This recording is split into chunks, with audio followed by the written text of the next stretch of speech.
ओम ज्ञानतिमिरान्धस्य ज्ञानञ्जनशलाकया चक्षुरुन्मिलितं येन तस्मै श्रीगुरुवे नमः। श्रीचैतन्यमनोभीष्टं स्थापितं येन भूतले स्वयं रूपकदा मह्यं ददाति स्वपदान्तिकं। वन्देऽहं श्रीगुरुः श्रीयुतपदकमलं श्रीगुरून् वैष्णवाचं श्रीरूपं साग्रजातं सगणरघुनाथान्वितं तं सजीवं साद्वैतं सावधूतं पर्यनसहितं कृष्णचैतन्यदेवं श्रीराधाकृष्णपादान् सगणललिता श्रीविशाखान्विताश्च नारायणं नमस्कृत्यं नरं चैव नरोत्तमं देवीं सरस्वतीं व्यासं ततो जयमुदीरये। सुन्वतां स्वकथा कृष्ण पुण्ये श्रवणकीर्तनं हृदयन्तस्तु विभद्राणि विध्नोति सुरसतां नष्टप्रायेषु भद्रेषु नित्यं भागवत सेवया भगवती उत्तमश्लोके भक्तिर्भवति नैष्टिकी तदा रजस्तमो भावः कामलोभादये चेति एते निरावृत्तिं स्थितसत्यप्रसिद्धति। एवं प्रसन्न मनसो भगवद्भक्ति योगता भगवतत्व विज्ञान मुक्त संगस्य जायते विद्यन्ते हृदय ग्रंथि छिद्यन्ते सर्वसंशयं चीयन्ते चास्य कर्माणि दृष्ट्वा एव आत्मनीश्वरे धर्म प्रोजितो कैटको अनत्रो परमो निर्मत्सराणां सतां वेद्यं वास्त्रमत्रवस्तु शिवदं तापत्रय उन्मूलनम श्रीमद्भागवतं महामुनि कृतं किमुआ परेरीश्वरं संघो अवरुद्धयति पृथ्वी सुतक्षणात् निगम कल्पतरु गलितं फलं सुखमुखाद्रविमुति सन्युतं पिबत भागवतं रसमाल्यं मुहुरको रसिका भूरि भावुकः सच्चिदानन्दरूपाय विशुद्धोत्पत्तिहेतवे तापत्रय विनाशाय श्रीकृष्णाय वयं नमः। संसार सागरे मग्नं दीनं मा करुणानिधि कर्मग्राह कृतांगं मामुद्दा भवार्णवाद श्रीमद्भागवतम् आख्यानं प्रत्यक्षं कृष्णवेभिः स्वीकृतो अस्मयानाथं मुक्तार्थं भवसागरे मनोरथो मदीयं सफलं सर्वथा निर्विघ्नेनैव कर्तव्यं दासोऽहं तं केशवं सुखरूपं प्रबोधज्ञं सर्वशास्त्रं विशारदम् एतत् कथा प्रकाशेन मद्ज्ञानाविनाशया भवे भवे यथा भक्ति पादयोस्तव विजायते तथा कुरुष्व देवस्य नाथस्तो नयतं प्रभु। नाम संकीर्तनं यस्य सर्वपापप्रणाशनं प्रणामो दुःखशमनं तं नमामि हरिपरम्। आराध्यो भगवान् व्रजेश तन्यो तद्धाम वृन्दावनं रम्या काचिदुपासना व्रजवधू वर्गेण या कल्पिता। श्रीमद्भागवतं प्रमाण अमलं प्रेमोपमार्थो महान् श्रीचैतन्य महाप्रभु मद्मिदं तत्रादरुणापर। हे कृष्ण करुणा सिंधु दीनबंधु जगतपतये गोपेश गोपिका कांत राधा कांत नमस्तुते। तप्त कांचन गौरांगे श्री राधे वृंदावनेश्वरी वृषभानुसुते देवी प्रणमामि हरिप्रिय।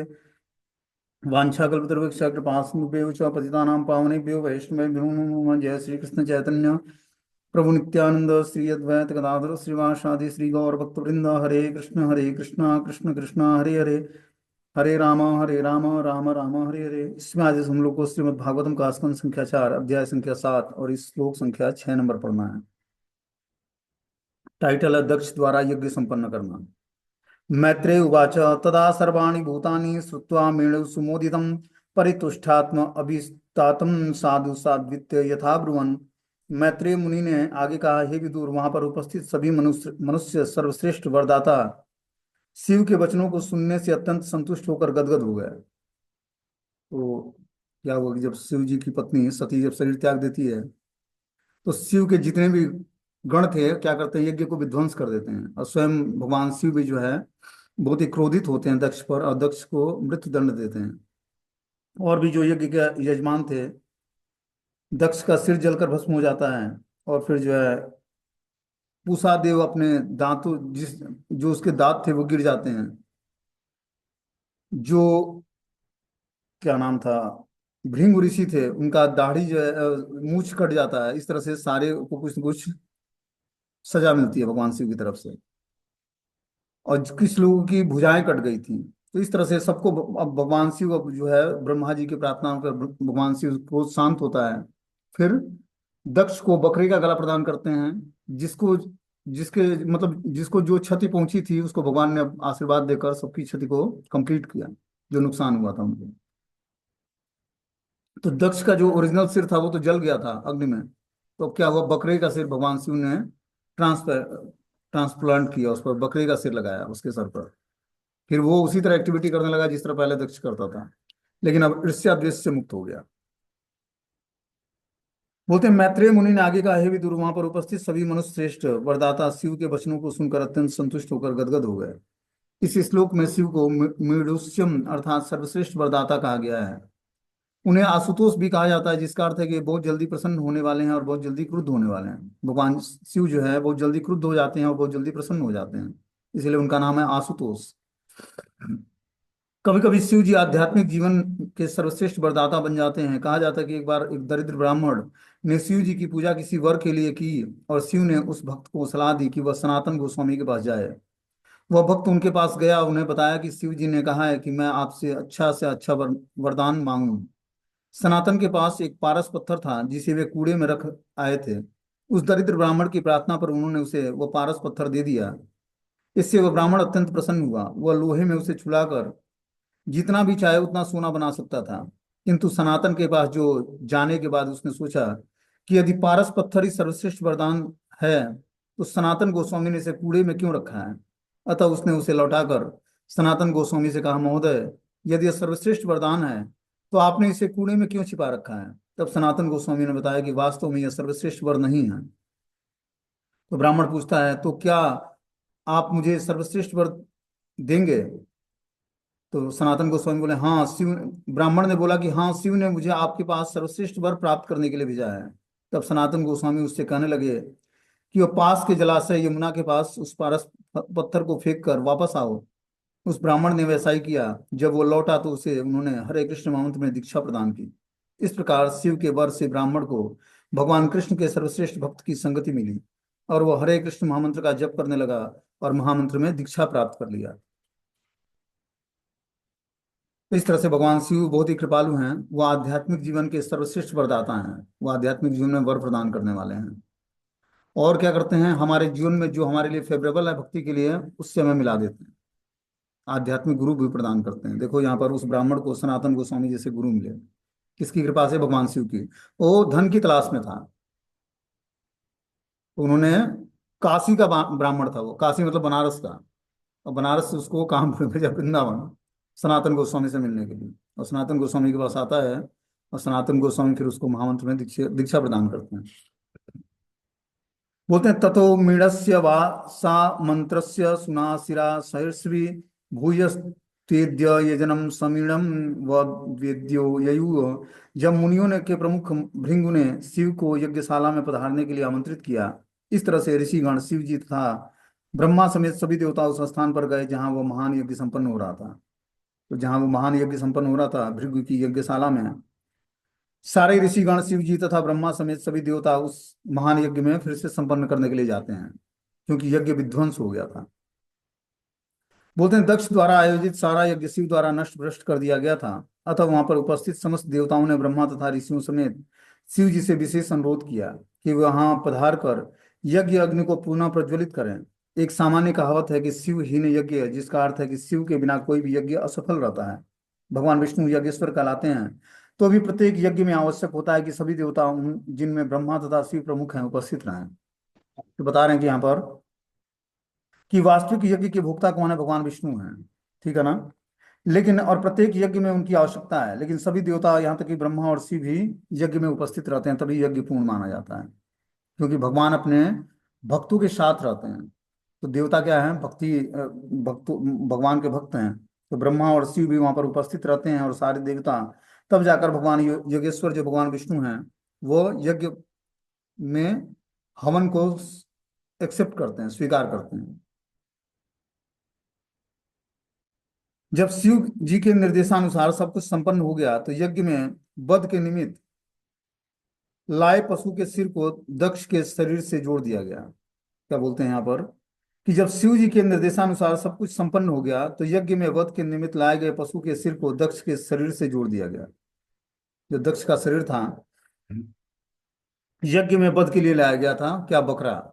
बकरे का सर जो है दक्ष के सिर पर जोड़ दिया जाता है। इस बार सभी देवता तथा ऋषि सावधान थे कि शिव जी क्रुद्ध न होने पाए। अतः उन्होंने जो कहा वही किया। यहाँ पर एक विशेष रूप से बताया गया कि दक्ष के शरीर को पशु बकरी के सिर के साथ जोड़ दिया गया। दक्ष का सिर कट गया था, उसका शरीर डेड पड़ गया था। सिर कट जाए तो शरीर खत्म हो जाता है। तो दक्ष को फिर से जीवित करने के लिए, क्योंकि यज्ञ दक्ष ही संपन्न करा रहा था, तो क्या हुआ, दक्ष के शरीर पर बकरे के सिर को जोड़ दिया गया।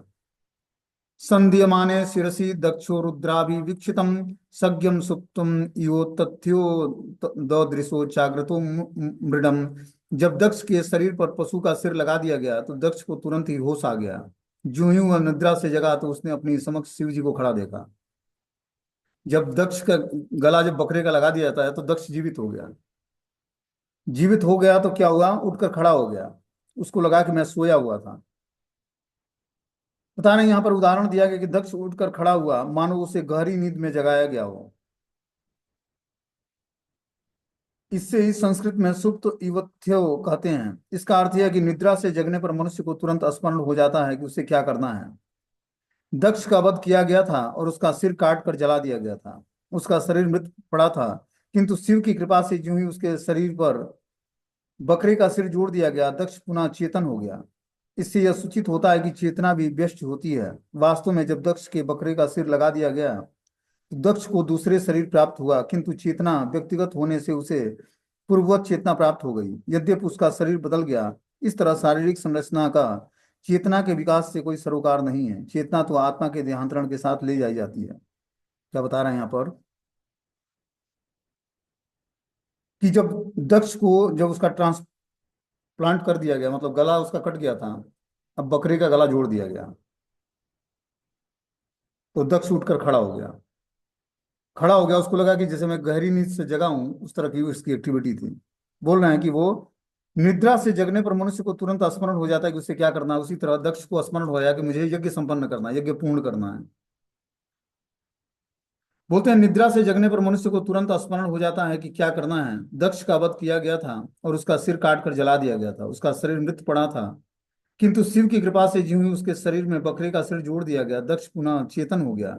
इससे यह सूचित होता है कि चेतना भी व्यष्ट होती है। वास्तव में जब दक्ष के बकरे का सिर लगा दिया गया तो दक्ष को दूसरा शरीर प्राप्त हुआ था, किंतु चेतना व्यक्तिगत होने से उसे पूर्ववत चेतना प्राप्त हो गई, यद्यपि उसका शरीर बदल गया था। इस तरह शारीरिक संरचना का चेतना के विकास में कोई सरोकार नहीं है। चेतना तो आत्मा के देहांतरण के साथ ली जाई जाती है। जब आत्मा का देहांतरण होता है तब उस चेतना को, आत्मा को मन बुद्धि अहंकार के साथ दूसरे शरीर में डाला जाता है। लेकिन दक्ष का बस सर कटा था, शरीर वही था। तो भगवान शिव ने क्या किया, जो यज्ञ में बलि देने के लिए जो पशु ले आया गया था बकरा, उसके सर को जो है काट कर और दक्ष के गले पर लगा देते हैं। दक्ष उठ जाता है और उसको पूर्व अपनी चेतना आ जाती है और वो अब यज्ञ करने के लिए तैयार हो जाता है। उस बकरे के सर को जब दक्ष के ऊपर लगाया तो दक्ष को पूर्व, मतलब उसको पूर्व स्मरण हो जाता कि मैं किस कारण से सोया हुआ था। उसको लगा कि मैं सोया हुआ था, और इस प्रकार वो पुनः जो है यज्ञ में बैठ जाता है।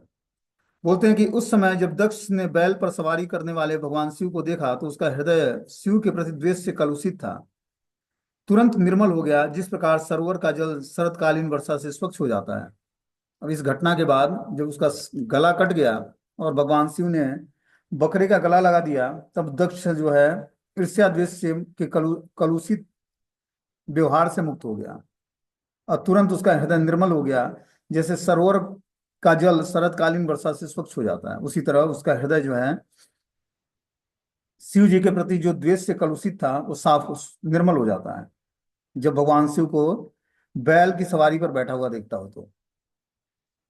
बोलते हैं शिव जी मंगलकारी क्यों कहलाते हैं। जो कोई शिव को भक्ति भाव से तथा आदर पूर्वक देखता है उसका हृदय निर्मल हो जाता है। राजा दक्ष का हृदय शिव के प्रति द्वेष से दूषित था, अतः जब उसने थोड़ा प्रेम और भक्ति के साथ शिव को देखा तो उसका हृदय तुरंत स्वच्छ हो गया। वर्षा ऋतु में जलाशय गंदले हो जाते हैं, किंतु जब शरद काल में वर्षा होती है तो सारा जल तुरंत निर्मल और पारदर्शी हो जाता है। इसी प्रकार दक्ष का हृदय यद्यपि शिव जी को अपमानित करने से अशुद्ध था, जिसके कारण उसे दंडित होना पड़ा, किंतु अब दक्ष चेत हो चुका था, अतः शिव जी को श्रद्धा पूर्वक देखते ही उसका हृदय तुरंत स्वच्छ हो गया। इस घटना के बाद जब उसका गला भगवान ने शिव ने काट दिया और फिर से ट्रांसप्लांट कर दिया बकरे के गले से, तो उसका जो ईर्ष्या द्वेष की भावना थी वो समाप्त हो गई और भगवान शिव को रिस्पेक्ट करने लगा उसने। शिव जी को श्रद्धा पूर्वक देखते ही उसका हृदय तुरंत स्वच्छ हो गया।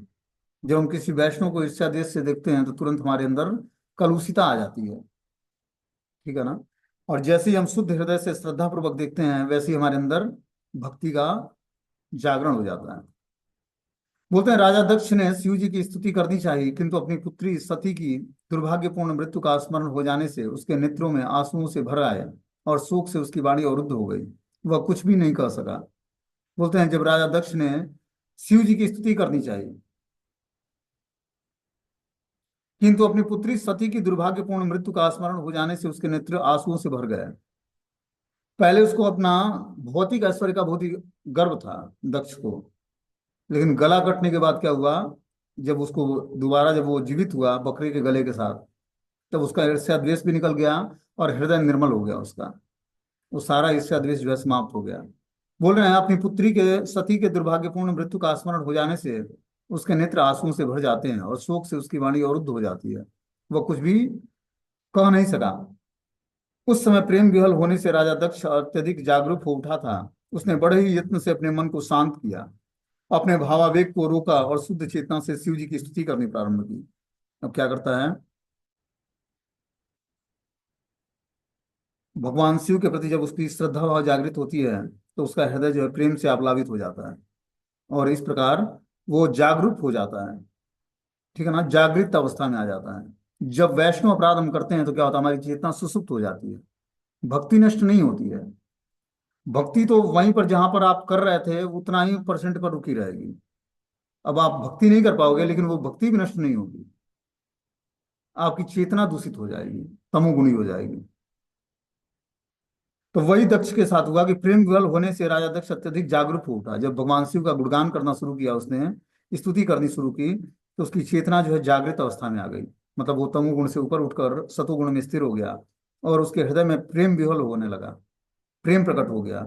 उसने बड़े ही यत्न से अपने मन को शांत किया और अपने भावावेग को रोका, शुद्ध चेतना से भगवान शिव की स्तुति करनी प्रारंभ कर दी। अब जो है शुद्ध चेतना से भगवान शिव को स्तुति अर्पण करता है। क्या बोलता है, दक्ष उवाच भूयानुग्रह अहो भवतां कृतो में दंडस्त्वया मयि भृतो यद्यपि प्रलब्धम न ब्रह्म बंधुषु च वा भगवान अवज्ञा तुभ्यं हरश्च कुत एव धृत व्रतेषु। राजा दक्ष ने कहा, हे भगवान शिव, मैंने आपके प्रति बहुत बड़ा अपराध किया है, किंतु आप इतने उदार हैं कि आपने अपने अनुग्रह से वंचित करने के बजाय मुझे दंड देकर मेरे ऊपर कृपा किया है। आप तथा भगवान विष्णु अयोग्य निकम्मे ब्राह्मणों तक की उपेक्षा नहीं करते, तो फिर भला आप मेरी उपेक्षा क्यों करने लगे? मैं तो यज्ञ करने में लगा रहता हूँ। तो इस तरह से भगवान शिव से प्रार्थना करता है राजा दक्ष कि मैंने आपके प्रति बहुत बड़ा अपराध किया है, बहुत सारे अपशब्द बोले हैं आपके प्रति, किंतु आप इतने उदार हैं कि आपने अनुग्रह करके, अनुग्रह से वंचित करने के बजाय मुझे दंड देकर मेरे ऊपर कृपा किया है। आपने अपने अनुग्रह से मुझे वंचित नहीं किया, थोड़ा सा दंड देकर आपने मुझ पर कृपा किया है जिससे मैं सुधर जाऊं। आप तथा भगवान विष्णु अयोग्य निकम्मे ब्राह्मणों तक की उपेक्षा नहीं करते हैं। कोई ब्राह्मण है और निकम्मा है, मतलब बदमाश है, तो भगवान विष्णु उस पर क्या करते हैं, उपेक्षा नहीं करते उसको। आपने मेरी उपेक्षा क्यों कर, तो फिर भला आप मेरी उपेक्षा कैसे करते? मैं तो यज्ञ करने में लगा हुआ था। तो थोड़ा बहुत उसके अंदर ईर्ष्या द्वेष था, जिसको भगवान शिव ने थोड़ा सा अनुग्रहवश दंड देकर उस पर कृपा कर दिया और वो ईर्ष्या द्वेष उसके हृदय से निकल गया। बोलते हैं यद्यप दक्ष अपना अपने को पराजित मान रहा था, किंतु वह जानता था कि दंड शिव जी की महान कृपा है। उसे स्मरण हो गया कि शिव तथा विष्णु कभी भी ब्राह्मणों की उपेक्षा नहीं करते, भले ही ब्राह्मण अयोग्य क्यों न हो। वैदिक सभ्यता के अनुसार ब्राह्मण कुल के वंशज को कभी कठोर दंड नहीं दिया जाता। इसका प्रत्यक्ष प्रमाण अश्वत्थामा के साथ अर्जुन का व्यवहार था। तो जो ब्राह्मण कुल में उत्पन्न होता है उसको कठोर दंड देने का विधान नहीं है, और जो उससे कुछ गलती हो जाती है या उसके अंदर अयोग्यता है, योग्य ब्राह्मण नहीं है, तो उसको दंड नहीं दिया जाता है। इसका प्रत्यक्ष प्रमाण अश्वत्थामा के साथ अर्जुन का व्यवहार था। अश्वत्थामा महान ब्राह्मण द्रोणाचार्य का पुत्र था, जिसने पांडवों के सभी पुत्रों के सोए हुए हत्या करने का घोर अपराध किया था और जिसके लिए श्री कृष्ण ने उसकी भर्त्सना की थी। तो भी अर्जुन ने उसका वध नहीं किया क्योंकि वो ब्राह्मण पुत्र था।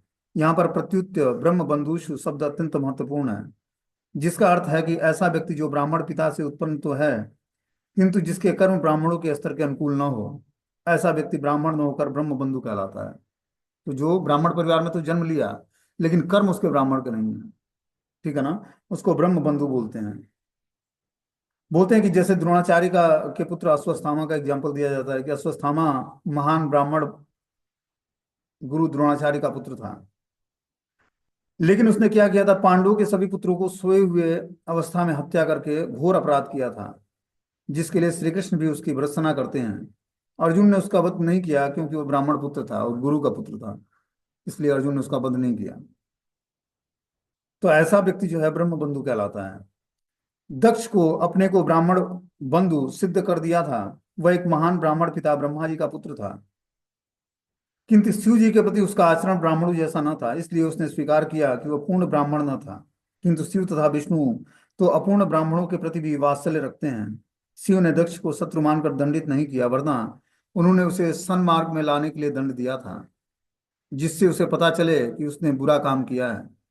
दक्ष को इसका आभास हुआ कि उसने भगवान श्री कृष्ण और शिव के पतित ब्राह्मणों के प्रति, जिसमें वह भी सम्मिलित था, महती कृपा के लिए कृतज्ञता प्रकट की। यदि वो पतित हो चुका था, किंतु उसने यज्ञ करने का व्रत ले रखा था। जो भी ब्राह्मण का कर्तव्य है कि वह इस प्रकार उससे शिव की स्तुति करनी प्रारंभ की। अब इस तरह से ब्राह्मण का कर्तव्य है कि वो अपने इष्ट आराध्य की स्तुति करे। ठीक है ना। ग्लोरिफिकेशन करना हर एक भक्त का धर्म है, वो वैष्णव को भी और भगवान को भी। तो यहाँ पर शिव जी एक वैष्णव के रूप में हैं और महादेव के रूप में हैं, देव में अग्रगणी हैं। तो दक्ष क्या करता है, यज्ञ संपन्न करने से पहले ब्राह्मण का कर्तव्य होता है कि वो शिव की स्तुति करे। बोलते हैं विद्या तपो व्रत धरा मुखतम अस्म विप्रान ब्रह्मात्म तत्व मवितु प्रथमम त्वस्राक्रम तद ब्राह्मणा परम सर्व विपस्तुपासिम पालम पशूनिव विभो प्रगृह दंडम। हे महान तथा शक्तिमान शिव, विद्या तप व्रत और आत्म साक्षात्कार के लिए ब्राह्मणों की रक्षा करने के हेतु ब्रह्मा के मुख से सर्वप्रथम आपकी उत्पत्ति हुई है। बता रहे हैं कि हे महान तथा शक्तिमान शिव, विद्या तप व्रत और आत्म साक्षात्कार के लिए ब्राह्मणों की रक्षा करने हेतु ब्रह्मा के मुख से सर्वप्रथम आपकी उत्पत्ति हुई है। आप ब्राह्मणों के पालक बनकर उसके द्वारा आचरित अनुष्ठानों की सदैव रक्षा करते हैं, जिस प्रकार ग्वाला गायों की रखवाली के लिए अपने हाथ में दंड धारण करता है। तो वो ग्लोरिफिकेशन करता है दक्ष प्रजापति भगवान शिव का कि हे शिव, आप शक्तिमान हैं। आप विद्या तप व्रत और आत्म साक्षात्कार के लिए ब्राह्मणों की रक्षा करने हेतु साक्षात ब्रह्मा जी के मुख से उत्पन्न हुए हैं। आप ब्राह्मणों के पालक बनकर उनके आचरित अनुष्ठानों की सदैव रक्षा करते हैं। जो उनके योग्य आचरण है, आचरित अनुष्ठान है, उसकी सदैव आप रक्षा करते हैं, जिस प्रकार एक ग्वाला गायों की रखवाली करने के लिए हाथ में डंडा धारण करता है। बोलते हैं समाज में भले ही मनुष्य का सामाजिक पद कुछ भी हो, विशिष्ट मन तथा इंद्रियों को वश में करने के लिए वैदिक शास्त्रों में वर्णित अनुष्ठानों को संपन्न करना चाहिए। शिव को पशुपति कहा गया है क्योंकि वे जीवात्माओं की उन्नत चेतनाओं में रक्षा करते हैं, जिससे वह वर्ण तथा आश्रम की वैदिक पद्धति का अनुसरण कर सके। पशु शब्द से पशु तथा मनुष्य दोनों का बोध होता है। यह कहा जाता है कि शिव जी पशुओं तथा पार्श्विक वृत्ति वाले जीवात्माओं को भी आध्यात्मिक दृष्टि से उन्नत नहीं है, सदा सदैव रक्षा करने में रुचि दिखाते हैं। तो भगवान शिव जो है, जो पार्श्विक वृत्ति वाले लोग हैं, तमोगुणी लोग हैं, उनको उन पर भी क्या करते हैं, आध्यात्मिक दृष्टि से उनको उन्नत बनाने के लिए कृपा करते हैं, सदैव उनकी रक्षा करने में रुचि दिखाते हैं। ब्राह्मणों की उत्पत्ति परमेश्वर के मुख से हुई है। हमें यह सदा स्मरण रखना चाहिए कि शिव को भगवान विष्णु के प्रतिनिधि के रूप में संबोधित किया जाता है। वैदिक साहित्य में वर्णित है कि ब्राह्मण विष्णु के विराट रूप के मुख से प्रकट हुए, क्षत्रिय भुजाओं से, वैश्य उदर से और कटी भाग से, शूद्र पांवों से उत्पन्न हुए। शरीर की संरचना में सिर का प्रमुख महत्व है। ब्राह्मण भगवान के मुख से उत्पन्न हुआ, जिससे विष्णु की पूजा हेतु दान स्वीकार कर सके, वैदिक ज्ञान का प्रसार कर सके। शिव को पशुपति कहा जाता है। वे ब्राह्मणों तथा अन्य जीवात्माओं की रक्षा अब्राह्मणों या आत्म साक्षात्कार के विरोधी असंस्कृत व्यक्तियों के हमलों से करते हैं। तो इस तरह से यहाँ पर बता रहे हैं कि जो है शिव जी क्या करते हैं, जो पतित जीवात्मा हैं, पार्श्विक वृत्ति के हैं, उन पर भी आध्यात्मिक दृष्टि से कृपा करके उनको अपने स्थान से उसको ऊपर उठाते हैं। मतलब वो नीचे निम्न अवस्था में है, पार्श्विक वृत्ति में है, लेकिन धीरे धीरे उसकी चेतना को शुद्ध करके उसको आध्यात्मिक धरातल पर ऊपर उठाते हैं। आगे इसमें बता रहे कि मैं आपकी समस्त कीर्ति से परिचित न था, अतः मैंने खुली सभा में आपके ऊपर कटु शब्द रूपी बाणों से वर्षा की थी, तो भी आपने उनकी कोई परवाह नहीं की। मैं आप जैसे परम पूज्य पुरुष के प्रति अवज्ञा के कारण नरक में गिरने जा रहा था, किंतु आपने मुझ पर दया करके और दंडित करके मुझे उबार लिया है। मेरी प्रार्थना है कि आप अपने ही अनुग्रह से प्रसन्न हो, क्योंकि मुझ में वह सामर्थ्य नहीं है कि मैं अपने शब्दों से आपको तुष्ट कर सकूं। तो दक्ष आगे भगवान शिव को से आज्ञा रिक्वेस्ट क्या करता है कि मैं आपकी समस्त कृत्य से परिचित न था, अतः मैंने खुली हुई सभा में आपके प्रति कटु शब्द रूपी बाणों की वर्षा की थी। कि कटु शब्दों से आपकी क्या किया था, हमने आलोचना किया था, तो भी आपने उस आलोचना की कोई परवाह नहीं की। मैं आप जैसे परम पूज्य पुरुष के प्रति अवज्ञा के कारण नरक में गिरने जा रहा हूँ। मान लो कोई व्यक्ति आपको खूब गाली देता है और आप बर्दाश्त कर लेते हो, एक शब्द भी नहीं बोलते हो, कुछ ही देर में देखोगे या कुछ दिनों में वो आकर आपसे माफी मांगेगा। आपने कोई प्रतिकार नहीं किया उसका, तो निश्चित रूप से वो आएगा कुछ दिनों बाद और माफी मांगेगा। लेकिन अगर जब प्रतिकार करोगे उसके ऊपर, उसके एवज में कुछ जवाब दोगे, तब वो एक्सेप्ट नहीं करेगा आपकी बात को। लेकिन अगर जो आप सह जाते हो, सह के उसको कुछ बोलते नहीं हो, तो कुछ ही दिनों बाद वो आकर माफी मांगेगा आपसे। वही कार्य यहाँ पर दक्ष के व्यवहार में देखते हैं। कि बता रहा है कि मैं समस्त कृति से आपके अपरिचित था। भगवान शिव के बाहरी वेशभूषा को देखकर जो है दक्ष पहचान नहीं पाया भगवान शिव की स्थिति को। और क्या करता है, अपशब्द बोलता है, खुली सभा में कटु वचनों से उन पर बाणों की वर्षा कर देता है। तो भी आपने उसकी परवाह नहीं की। मैं आप जैसे परम पूज्य पुरुष के प्रति अवज्ञा के कारण नरक में गिरने जा रहा था, किंतु आपने मुझ पर दया की है और दंडित करके मुझे उस कष्ट से उबार लिया है। मेरी प्रार्थना है कि आप आपने ही अनुग्रह से प्रसन्न हो, क्योंकि मुझ में वह सामर्थ्य नहीं है कि मैं अपने शब्दों से आपको तुष्ट कर सकूं। बोलते हैं जब भक्त पर विपत्ति आती है तो वह प्रायः इसे भगवान के अनुग्रह रूप में स्वीकार कर लेता है। वस्तुतः दक्ष ने शिव के प्रति जो अपमानजनक शब्द कहे थे, वह उसे सदा के लिए नरक में गिराने के लिए पर्याप्त था। जो दक्ष ने जो बात बोली थी भगवान शिव को, अपमानजनक शब्द, वो दक्ष घोर नरक में जाता, क्योंकि एक वैष्णव के प्रति उसने अपराध किया था। किंतु उसके प्रति दयालु होने के कारण शिव ने उसके अपराध को निष्क्रिय करने के लिए दंड दिया। तो जो कोई वैष्णव अपराध करता है और जिसके प्रति अपराध करता है वो कुछ दंड दे देता है उस वैष्णव को, तो अपराध जो है क्षमा हो जाता है, निष्क्रिय हो जाता है। तो भगवान शिव ने क्या किया, उसके अपराधों को क्षमा करने के लिए उसको कुछ दंड दिया। दक्ष को इसको अनुभव किया कि उसकी उनकी इस महानता के लिए अपने आप को उनका अनुग्रहित समझा। कभी कभी पिता बच्चे को दंड देता है, और जब बच्चा बड़ा हो जाता है और समझदार हो जाता है,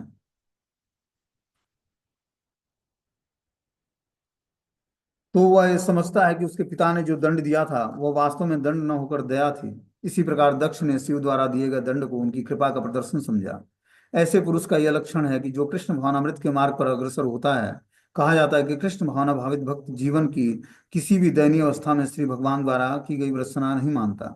वह दयनीय अवस्था में भगवत कृपा मानकर ग्रहण करता है। वह सोचता है कि मैं अपने पूर्व दुष्कर्मों के कारण या तो दंडित होता या इससे भी अधिक भयावह स्थिति में जा पड़ता, किंतु भगवान ने मेरी रक्षा कर ली है। तो भगवान को अपने भक्तों को दंड देते हैं उसके पूर्व दुष्कर्मों को सुधारने के लिए। तो सुधर जाता है और उसको भगवान का अनुग्रह मानता है। और इस तरह से जीवात्मा की भगवान क्या करते हैं, भयावह स्थिति में ना पड़े इससे उसकी रक्षा करने के लिए उसको दंड देते हैं। इस प्रकार कर्म के नियमानुसार मुझे थोड़ा सा ही दंड मिला है। भगवान की कृपा को इस प्रकार सोचकर भक्त भगवान के समक्ष अत्यंत गंभीरता पूर्वक आत्मसमर्पण करता है और तथाकथित दंड से तनिक भी विचलित नहीं होता है। इस तरह से दक्ष ने यह सोचा कि भगवान शिव ने हम पर कृपा की है, हमारे पूर्व दुष्कर्मों के कारण मुझे और अधिक भयावह दंड मिलना था, चाहिए था। लेकिन भगवान शिव ने हम पर कृपा करके क्या किया, थोड़े से दंड में हमारे जीवन को सुधार दिया है। अब आगे मैत्रेय ऋषि बोलते हैं कि क्षमाप्येव स मीणवासम ब्रह्मणा चानुमंत्रितम कर्म संतान यामासम सोपाध्याय त्रिगादि भी। मैत्रेय मुनि ने कहा, इस प्रकार शिव जी द्वारा क्षमा कर दिए जाने पर राजा दक्ष ने ब्रह्मा की अनुमति से विद्वान साधुओं, पुरोहितों और अन्यों के साथ पुनः यज्ञ करना प्रारंभ कर दिया। इस तरह से दक्ष क्या करता है, जो यज्ञ भगवान शिव के द्वारा विध्वंस कर दिया गया था, फिर से उसमें ब्राह्मणों की सहायता से, विद्वान साधुओं, पुरोहितों और अन्य यजमानों की सहायता से यज्ञ करना प्रारंभ करता है।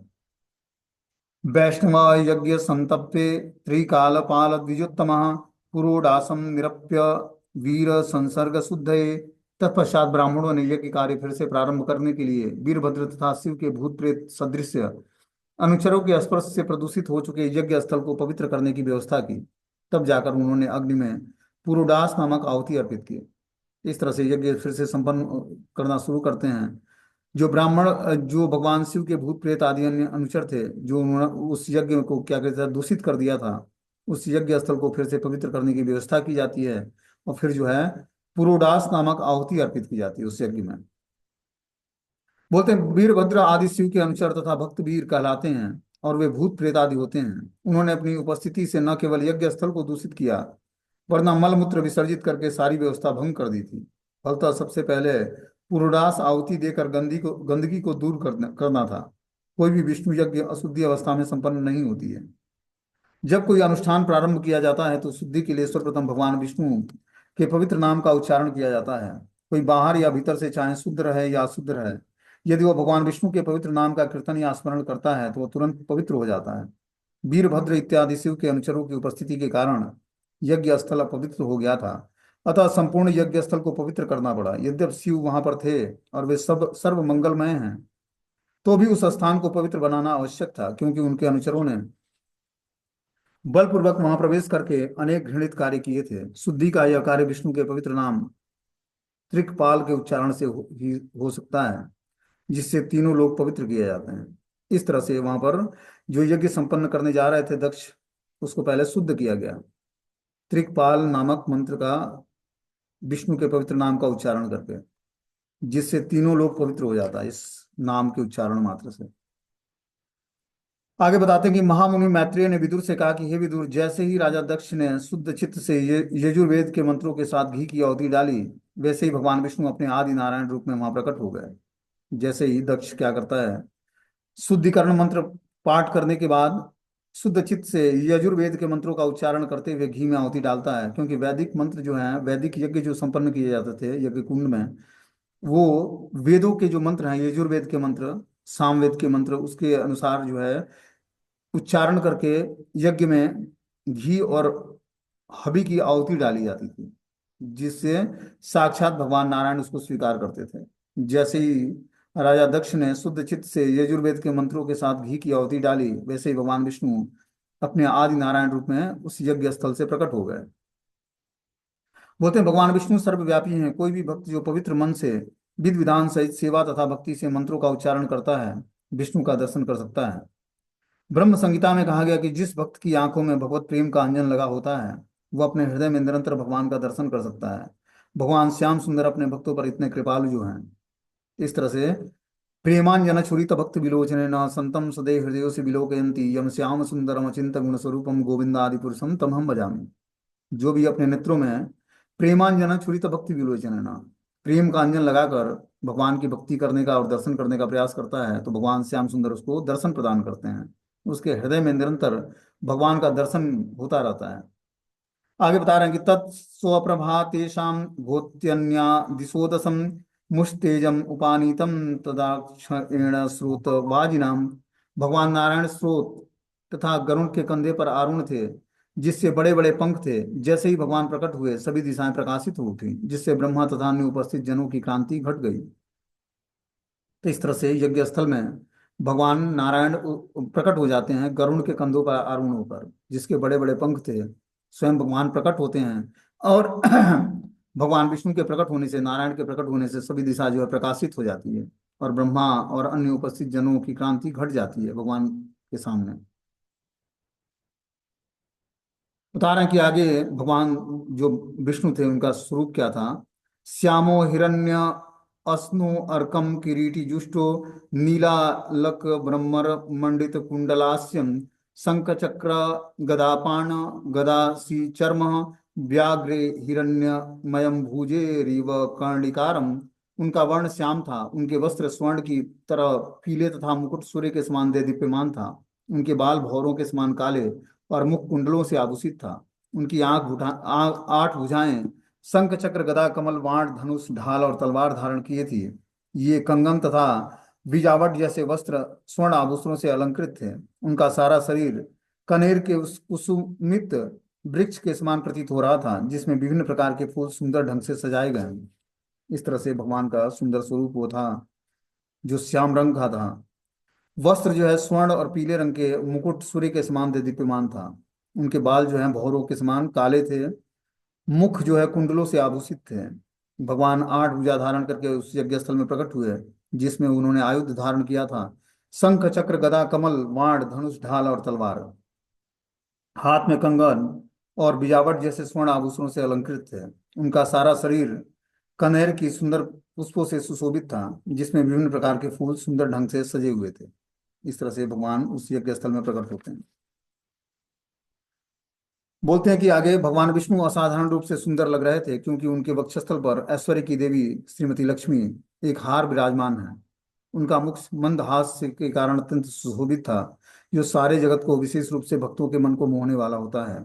भगवान के दोनों ओर श्वेत चामर धुल रहे थे, मानो श्वेत हंस हों, और उनके ऊपर तना हुआ श्वेत छत्र चंद्रमा के समान लग रहा था। इस तरह से उस यज्ञ स्थल में भगवान नारायण जो प्रकट हुए, उनकी अनुपम शोभा थी। बोल रहे हैं कि वक्षस्थल पर स्वयं श्रीमती लक्ष्मी देवी विराजमान हार के रूप में विराजमान थी। उनका मुंद मुख जो है मंद हास के कारण अत्यधिक सुशोभित हो रहा था, मतलब भगवान हल्का हल्का मुस्कुरा रहे थे। सारे जगत को, विशेष रूप से भक्तों के मन को मोहने वाले हैं। और भगवान के दोनों ओर श्वेत चामर डुलाए जा रहे थे, मानो दो श्वेत हंस हों। और जो छतरी टंगा था वो चंद्रमा के समान लग रहा था। बोलते हैं भगवान विष्णु का हंसता हुआ मुखारबिंद सारे संसार को भाने वाला है। उनकी ऐसी हंसी से न केवल भक्त जन वरना अभक्त भी आकर्षित होते हैं। इस श्लोक में सूर्य चंद्रमा, आठ दल वाला कमल, भौरे की उपमा चामर छत्र मुख के में दोनों, और हिलने वाले कुंडल और काले काले बालों से दी गई है। इन सबके साथ वे आठ भुजाओं में शंख चक्र गदा पद्म धनुष बाण ढाल और तलवार धारण करने के कारण ऐसा भव्य तथा सुंदर रूप प्रस्तुत था, जो दक्ष और ब्रह्मा समेत सभी दर्शकों को मोहित करने वाला था। तो उस यज्ञ को संपन्न करने से दक्ष जो है भगवान नारायण का दर्शन प्राप्त कर लेता है। किसकी कृपा से? भगवान शिव के अनुग्रह से। जैसे ही भगवान विष्णु दृष्टिगोचर हुए, वहां पर उपस्थित ब्रह्मा, शिव, गंधर्व और वहां उपस्थित सभी जनों ने उनके समक्ष सीधे गिरकर सादर नमस्कार किया। जैसे भगवान प्रकट होते हैं यज्ञ पुरुष भगवान विष्णु, वैसे ही सारे गंधर्व, शिव और ब्रह्मा समेत सभी देवता गिरकर उनको सादर दंडवत प्रणाम करते हैं। ऐसा प्रतीत होता कि भगवान विष्णु शिव तथा ब्रह्मा के सभी परमेश्वर हैं। देवता, गंधर्वों तथा सामान्य जीवात्माओं को तो कुछ कहना ही नहीं। एक स्तुति में कहा गया कि यह ब्रह्मा वरेण्य रुद्र मरुतोय, सभी देवता भगवान की पूजा करते हैं। इसी प्रकार ध्यानावस्थु तद्गते न मनसा पश्यन्ति यम योगिनो, योगी जन विष्णु के रूप में अपना मन को केंद्रित करते हैं। इस प्रकार भगवान विष्णु समस्त देवताओं, गंधर्वों द्वारा तथा शिव तथा ब्रह्मा द्वारा पूजनीय है। तद विष्णु परम पदम सदा पश्यन्ति सूर्य, अतः भगवान विष्णु ही भगवान है। यदि ब्रह्मा ने इसे पूर्व शिव को अपनी स्तुति में परमेश्वर कहा था, किंतु जब विष्णु प्रकट हुए तो शिव भी सादर नमस्कार करने के लिए उनके समक्ष दंड के समान धरती पर गिर पड़े। तो इस तरह से सारे देवी देवता उस यज्ञ पुरुष भगवान विष्णु को क्या करते हैं? प्रणाम करते हैं। अब आगे जो है सभी लोग मिलकर जो है भगवान विष्णु को स्तुति करते हैं। तो उसकी व्याख्या हम लोग कल सुनेंगे, ठीक है ना? मीटिंग क्लोज हो जाएगा। तो लिंक